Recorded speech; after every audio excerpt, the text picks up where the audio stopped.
Sud Radio à votre service. Sud Radio à votre service. Avec Fiducial, une offre globale de services proches des entreprises.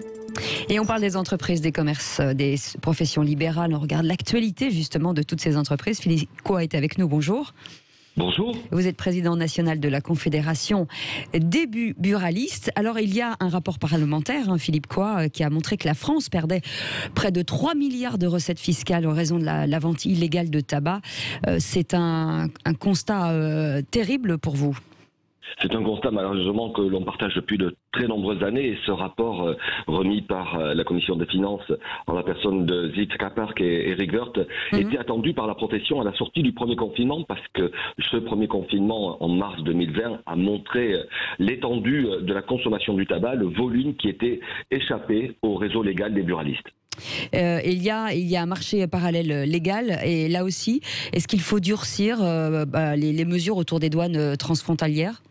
Écoutez, depuis maintenant 4 ans, nous avons eu de cesse à rappeler à notre gouvernement qu'il était nécessaire de lutter efficacement contre ce marché parallèle. Alors, marché parallèle légal, oui, si vous entendez acheter une cartouche de l'autre côté de la frontière française. Ce qui n'est pas souvent le cas. Ce qui n'est malheureusement pas le cas. Je rappelle qu'en 2018, sous l'impulsion du ministre des Comptes publics de l'époque, Gérald Manin, nous avions mis un seuil à 4 cartouches.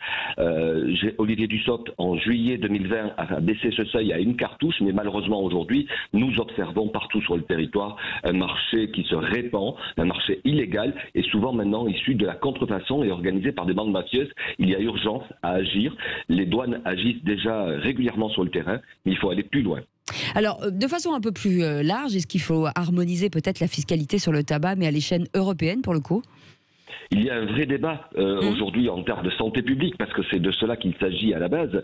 Et bien évidemment, depuis plus de 15 ans, la France a pris une seule option, la trajectoire fiscale, relever le prix pour dissuader. Rien n'a été efficace en la matière. La preuve, les chiffres remis par la Commission la semaine dernière, 3 milliards de fuites de recettes fiscales, c'est autant de commerces qui ont dû fermer parce qu'ils n'avaient plus d'activité, et quelque part, un projet de santé publique qu'on peut tous respecter qui a été floué. Donc il est urgent d'harmoniser les prix au niveau de l'Union européenne, d'avoir une politique globale de santé publique au sein de l'Union européenne, et je m'en remets à la présidence française qui démarrera le 1er janvier. Pour que ce sujet soit sur la table des discussions, il est urgent que les prix se resserrent. Alors, harmoniser, je ne suis pas dupe, ça sera relativement impossible. Mais dans tous les cas, ce qu'il est nécessaire, et je le dis urgent, c'est réduire les écarts et avoir plus de fermeté sur tout ce qui est contrôle. Vous parliez de cette des fermetures, on en déplore à peu près 8000 aujourd'hui, depuis 15 ans, entre la hausse du tabac, enfin pas mal de facteurs. Est-ce qu'il faut s'adapter au nouveau mode de consommation ? Est-ce qu'il faut que les buralistes se réinventent ? Vous faites bien de signaler cette transformation que nous avons initiée il y a maintenant 4 ans. Bien évidemment, le phénomène du marché parallèle, on le connaît quand on est frontalier comme moi dans les Pyrénées-Atlantiques ou partout sur le territoire. Cela est un constat. Mais aussi un constat, il y a 24 000 entrepreneurs aujourd'hui partout sur le territoire français qui accueillent plus de 10 millions de clients par jour, avec un métier reconnu, une relation de confiance avec les consommateurs. Et les confinements l'ont montré que nous avons eu un rôle essentiel durant ces périodes. Donc oui, nous avons posé un projet qui s'appelle la transformation pour adapter notre métier historique, celui de la distribution du tabac, vers des évolutions de nouveaux segments comme le vapotage, mais également beaucoup de services, et répondre aux attentes des consommateurs. Et la crise des territoires que l'on a observée également montre à quel point il est utile, nécessaire d'avoir des commerces qui répondent aux besoins du quotidien. Voilà, les commerces de proximité, c'est aussi une façon de lutter contre les déserts dans les centres-villes.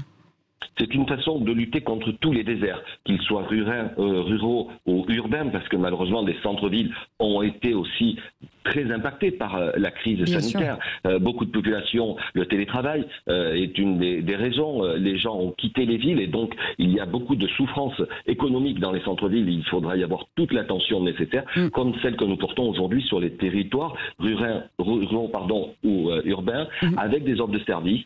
Nous sommes un complément du service public. Nous avons depuis 1 an déployé le paiement de proximité pour les impôts. Nous avons depuis maintenant plus de 7 ans la capacité d'ouvrir des comptes en banque avec Nickel. Nous avons beaucoup de services à rendre, et nous nous adaptons pour résister et se réinventer, c'est pas se renier, c'est regarder l'avenir, oser entreprendre, c'est la définition même du commerçant. Et quand on est buraliste, on ose entreprendre. Eh bien, merci beaucoup. Et puis, bien sûr, longue vie aux buralistes. Merci beaucoup, Philippe Coua, d'avoir été avec nous.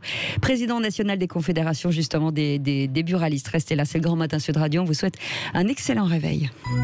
Sud Radio à votre service. Avec Fiducial, une offre globale de services proches des entreprises.